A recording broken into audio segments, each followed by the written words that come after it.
میرے نبی پاک علیہ السلام نے فرمایا قبر میں رہنے والا مردہ اس طرح ہوتا ہے جس طرح دریا میں ڈوبنے والا کشتی اور سہارے کا انتظار کرتا ہے، قبر میں لیٹا ہوا دعاؤں کا انتظار کرتا ہے۔ وہ وہاں لیٹا انتظار کرتا ہے کہ میرا بھائی میرے لیے دعا کرے، وہ انتظار کرتا ہے کہ میرا بیٹا میرے لیے دعا کرے، وہ انتظار کرتا ہے کہ میری بیٹی میرے لیے دعا کرے۔ دعا وہ قیمتی تحفہ ہے جس وقت قبروں میں جانے والے بھی انتظار کر رہے ہیں۔ کوئی دعا کرے، کوئی دوست دعا کر دے۔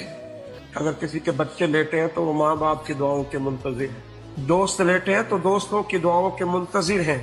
اور میرے نبی کریم علیہ السلام نے فرمایا جب تم دعا کرتے ہو اس طرح دریا میں ڈوبنے والے کے ہاتھ سہارا آئے تو اسے خوشی ہوتی ہے، قبر والے کے پاس دعا پہنچتی ہے تو اسے خوشی ہوتی، ان کے لیے دعائیں کریں۔